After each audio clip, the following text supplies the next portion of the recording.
Good morning. Good morning. How is everybody today? It has been a while since we've been on the Nate Real Midwest podcast. A lot of people are probably wondering where I have been. And always, I have to say, I have been busy. I've been busy. I'm always busy. But it doesn't give the excuses that I had to leave you guys for a while. But I'm here with you guys, and I'm so excited to be here. And that is the reason why I'm here. And today is not the day that we're talking about politics. It is Sexual Assault Awareness Month, and I thought I could deeply go into that story a little bit. But I want to wait until we get some more people in here and more people going in here. I get to talk a lot about it. It is sexual assault awareness, and this is pretty hard to talk about because I'm a victim of it. Yeah, you're looking at a victim. You're looking at somebody who was SA'd. That's something that a lot of people don't talk about on a podcast. Yeah, I was sexually assaulted at a very young age, but who was I supposed to tell? Who was I supposed to tell? Who was I supposed to tell what was going on? I didn't know I was getting SA'd. I didn't even know what the word SA was, okay? This is how deep and this is going to be the hardest podcast ever for me to do. Okay? When I mean the hardest podcast for me to do, this is so hard. Half of the people that I know that are my close friends don't even know that I was SA'd.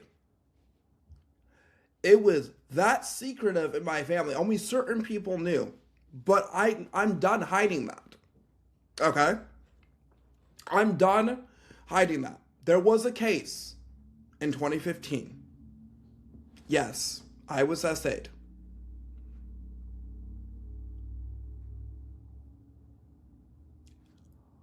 You are not supposed to think that being sexually assaulted or molested, as some people call it, was supposed to happen. That was never supposed to happen in your family, right?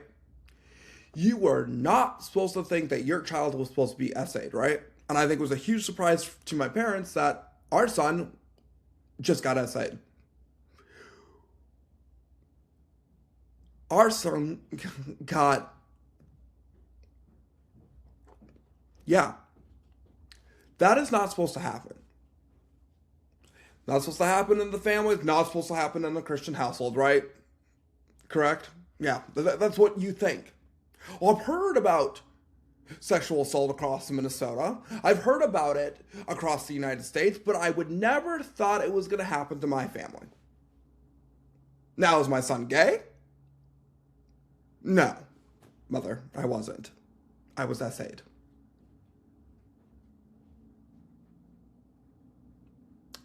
And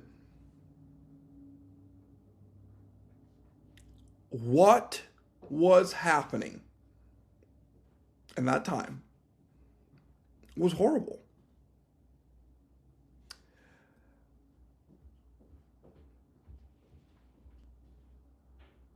Let's back up to the day that I went to the FBI.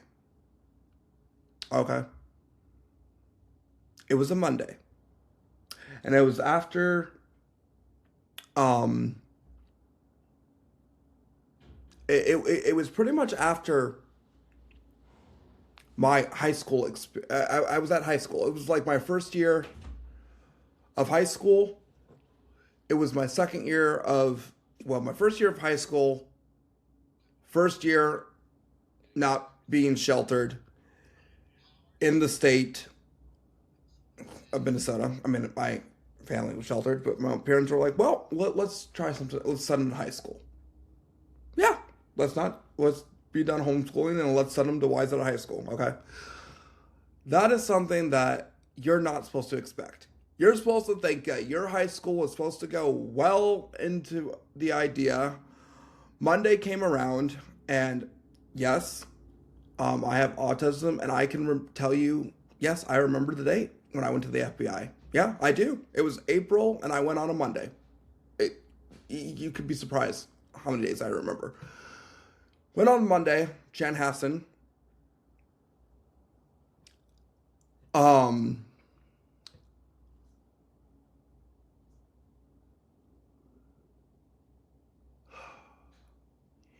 You were not supposed to think that anything happened to you. You went to the FBI, okay? You're thinking, okay, what the hell did I did wrong? Like, what the hell is going on at home? What the hell did my parents tell the FBI, right? I thought something happened at the house. I thought something bad happened. I thought somebody got unalived, or a family member did something and they had to interview me about something. No. They wanted to talk to me.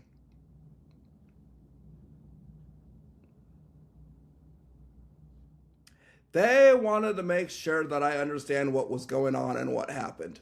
Making sure that I was okay.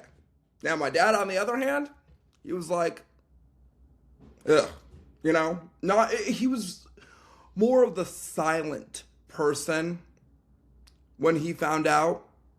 He was not like, darn it, I'm going to go unalive that person who did this to my son. He was not like that, okay?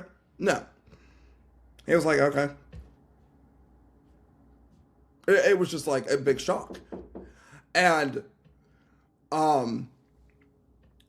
that was something that you cannot stand out there and say, right? Like, they're wondering, how do we tell people this? They didn't. They kept it so close circle. They kept it so close circle and stuff. They kept it so close circle. It was very a few people that knew what happened to their son, right? It was a very few people, okay? They kept that so close circle. 15 years old, going to high school, having a bright future, having a great GPA, A+ is going around, right? Everything is going around, doing really good in high school, doing really good and stuff. And then all of a sudden, April comes around. My mom picks me up early from high school and goes, we're going to go see somebody. Well, we pulled up to a police station. What the hell are we doing at a police station? A 15-year-old doing, 14 at the time, excuse me. 14, I don't care. 14 or 15 at the time. Pulling up at a police station Monday morning, not Monday afternoon, right for counseling and stuff. And this is where I don't understand why the hell that this is happening. And they have your medications in my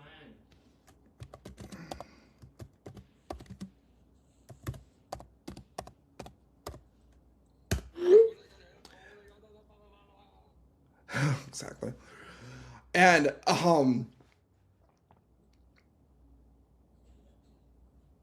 15 years old. You pull up to the police station. The FBI station and stuff. You walk in, get checked in, and all of a sudden an FBI person comes in. You're like, and he goes, you're not in trouble at all. We just want to talk to you about something. I'm like, oh, great. I'm like, great. Go in the back room. It's like, is my mother coming? No, she's going to stay out and go for a walk. A walk? A walk. So I go back in this room and he asks me all these questions. We're not going to go in on all these questions. And I answered yes.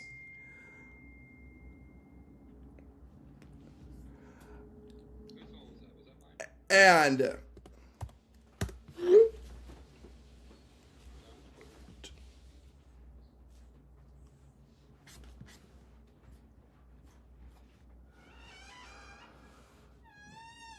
asked all those questions, and the toughest word that came out of his mouth goes, Nathaniel, you've been sexually assaulted. And I was like, what?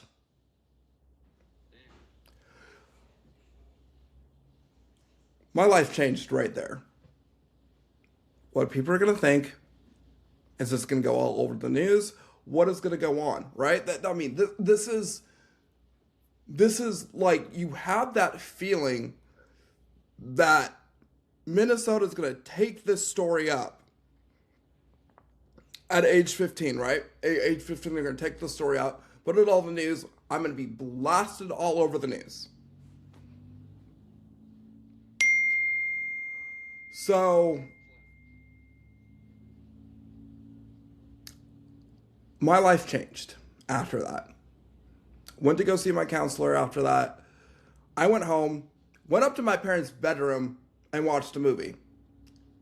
Faith Like Potatoes. Okay, I don't know what on earth made me watch Faith Like Potatoes after I was found out that I was gruesomely, horrified, mortified, disgustingly molested.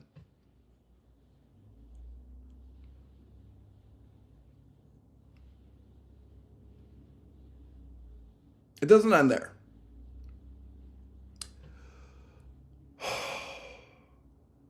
It doesn't end there. My life changed. The trauma that I had to endure, the nightmares that I had to endure.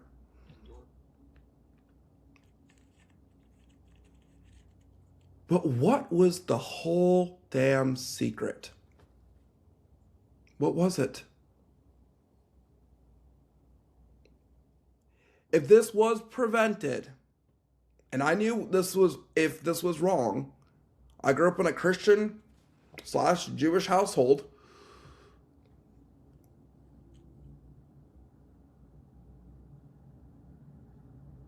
Your son was raped, or as we call it, raped. I mean, that's the hardest word to ever say in life.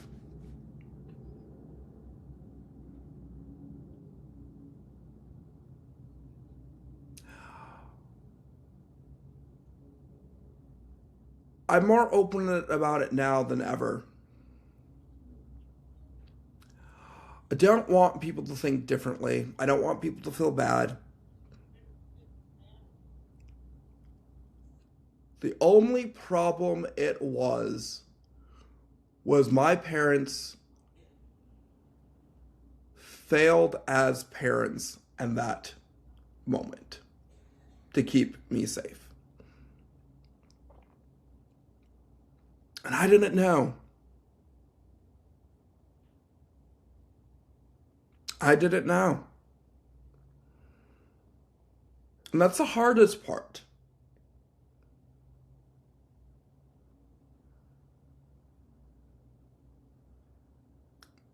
It was like almost 10 and a half years that this was happening.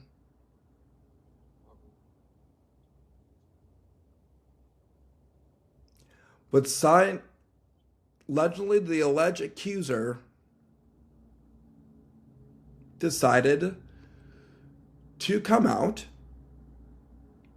Let's repeat that. The alleged accuser decided to come out and tell my parents that this is what happened. This is what I did to your son.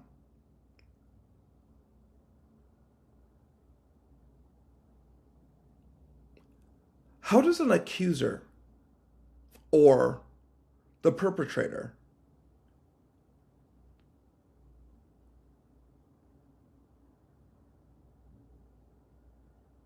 decide that he wants to come out and tell my parents, I raped your son? What gave him the courage?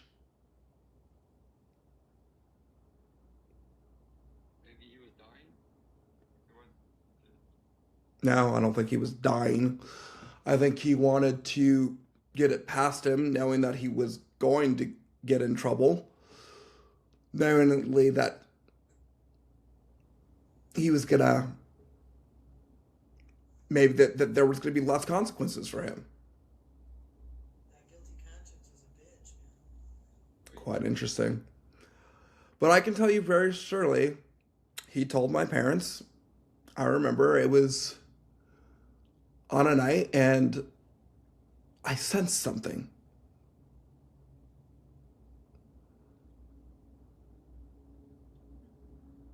And when you sense stuff, you know something's not going right.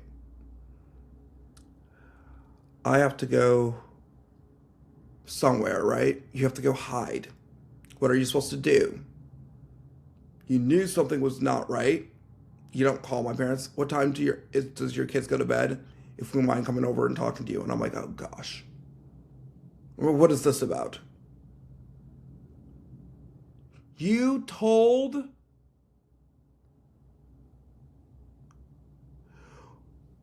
But you told me to never tell anybody that it happened.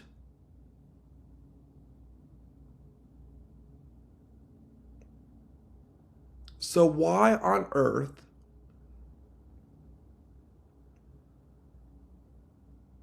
that gives you, okay, this is quite interesting, ladies and gentlemen. You strictly told me to not tell anyone. But you had the utmost courage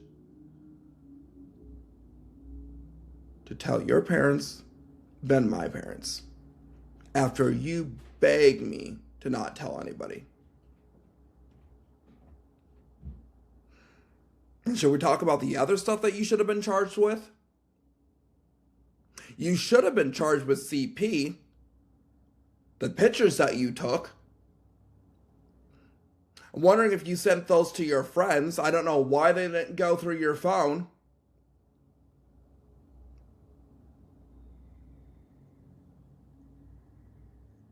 But now you're walking free in the state of Minnesota. You should be rotting in jail. I mean, they should have charged you with CP. Because you used me as child you know what, if you ever listen to my podcast. Your phone is so freaking old that they can't go back at the pictures that you took, literally, of a minor, and that was me.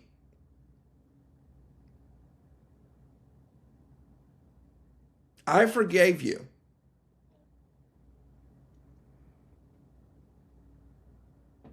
But I do not believe you should be walking free in the state of Minnesota.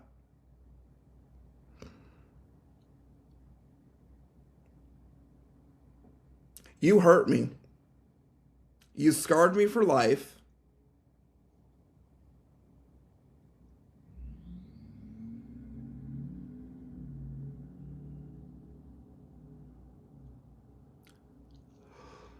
But I have myself got stronger, bigger, and better.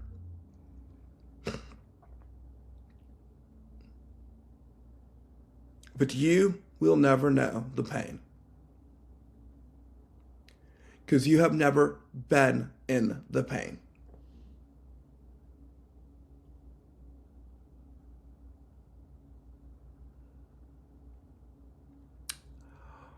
And I think that is why my older brother has no animosity for me.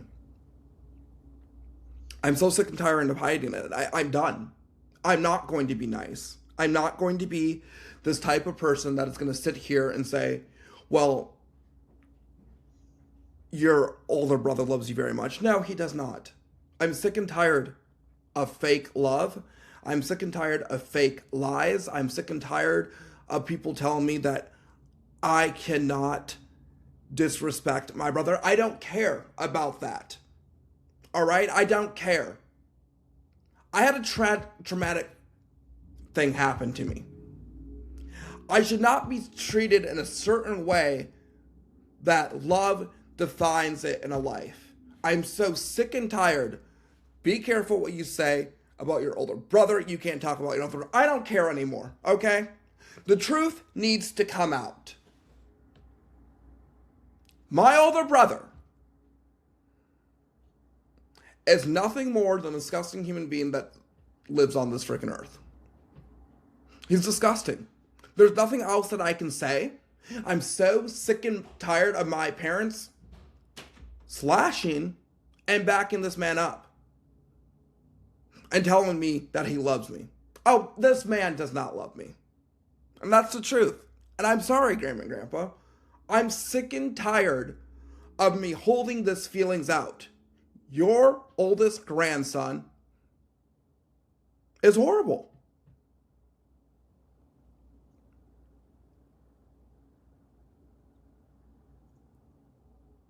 And the reason why that is, with all the trauma and all the things that happens to me, I got successful. I got fame. And he could not handle that. Nor could he handle anything else. He got jealous. And that is the only reason why he does this stuff. That is the only reason why he sits here. Now, a lot of people ask me, how long was the trauma that he had to endure after the sexual assault? I'm still going through it. There's nothing else that would stop me. There's nothing else out there that can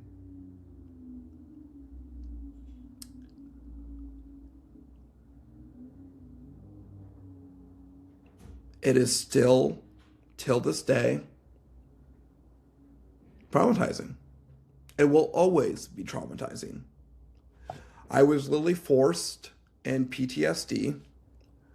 I had to be forced in a lot of other stuff. I was forced in therapy like you could never ended. I wanted to figure out a way to figure out my trauma myself. But sadly, that never happened.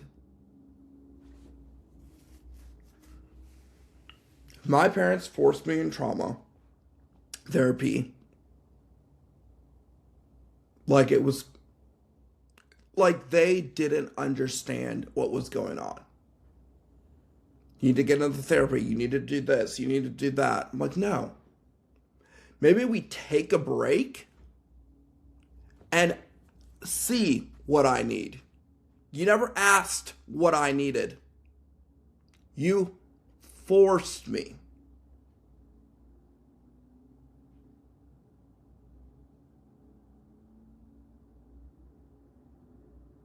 You forced me. And it was the same thing with my sexual assault. I was forced into it. That is the problem that I have. When a traumatic experience like that happens, you should never, ever force your child in therapy. You should take it step by step, month by month, day by day, hour by hour. That never happened to me. I was forced.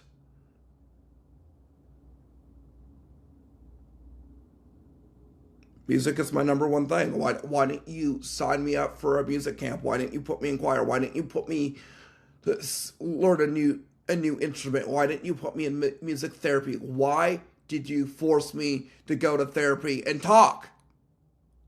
You never asked me what I wanted, but told me what I had to do.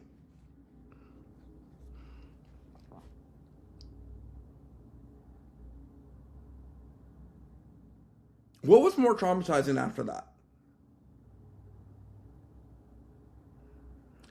I think being forced in therapy. I was in a Christian household. What are you supposed to do? Right?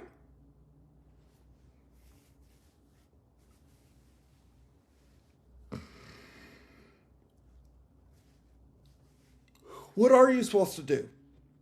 to sit here and define the stuff and thinking that you're okay.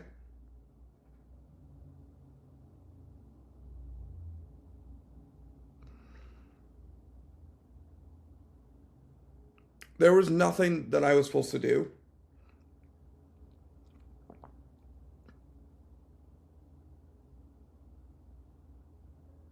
Except wait.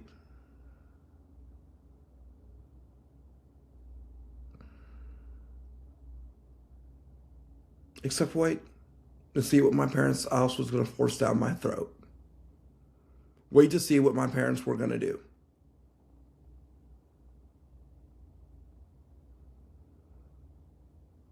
But sadly,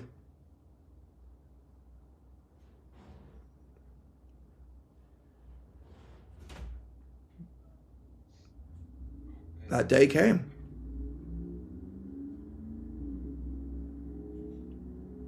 I was forced into so much.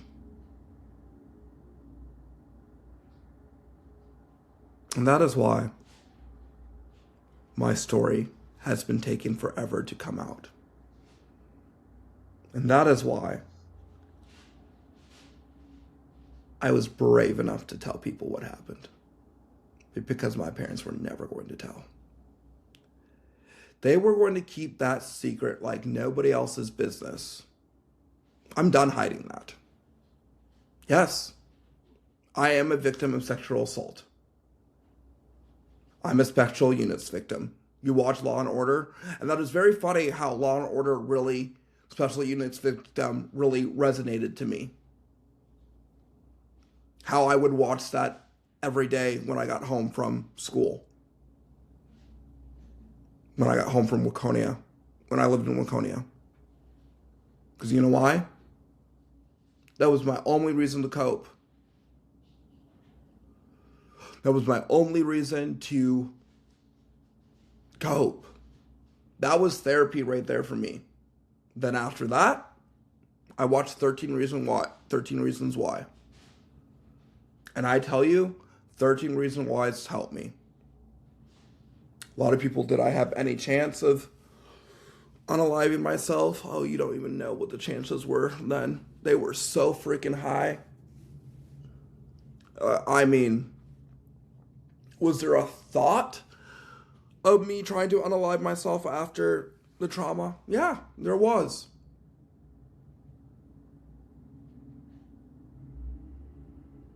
And that's a story that you should know. Yeah, my parents don't even know this. It was at our old house, Plymouth, Minnesota, and with everything that was going in, my parents had a garage.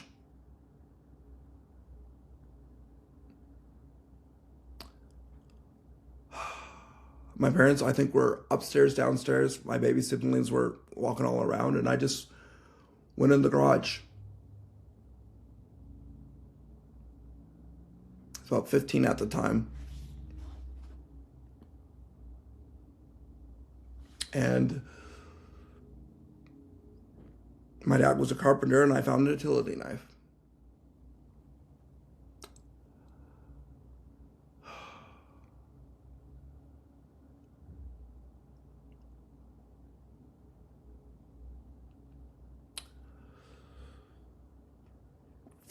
I knew myself was in a dark place.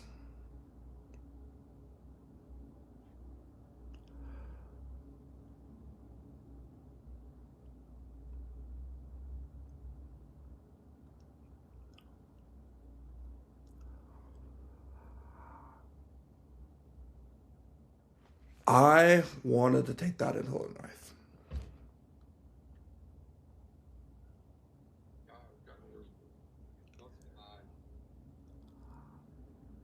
And I wanted to slash every part of my body. I did not want to be on this earth because the trauma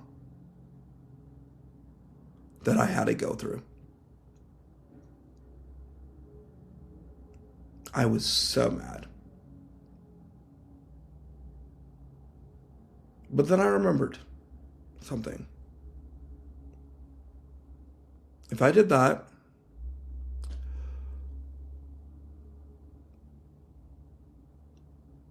How would I be a disability advocate? How would I get myself on Fox News? How would I even get myself anywhere to that if I did that?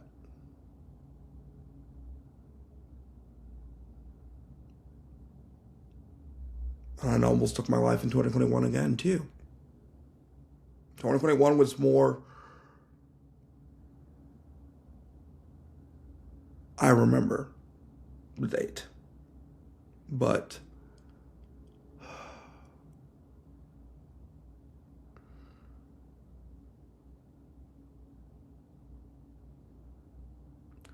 there is no love between peace, but there is joy between love.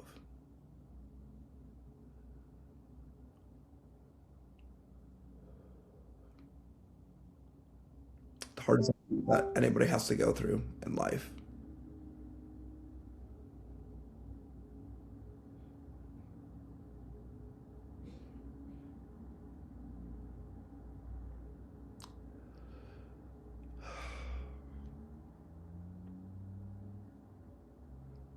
So yeah,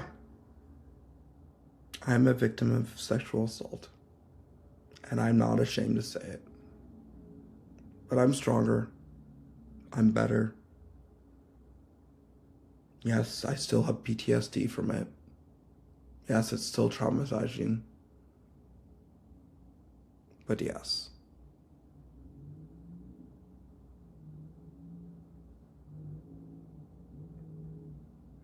I get stronger and better each day. And I know he's walking free in the state of Minnesota. And I know that he will never see a jail cell ever in his life.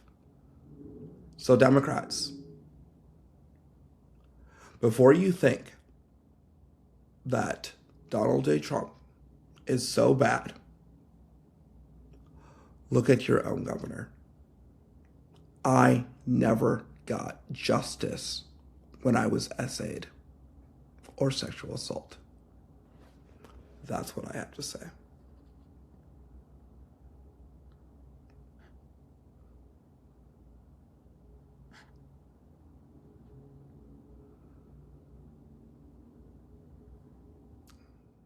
Powered by Riverside FM.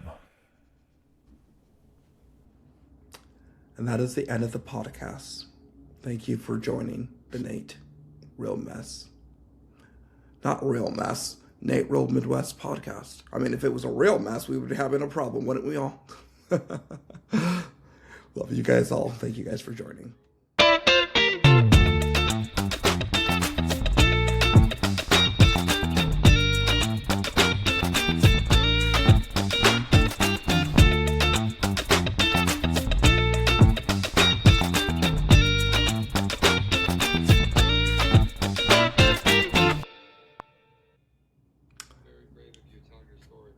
This is Nate Dogg signing out at the Nate World Midwest podcast. Make sure you guys tune in April 7th live at the Minnesota Capitol because I will be giving my speech. See you guys soon.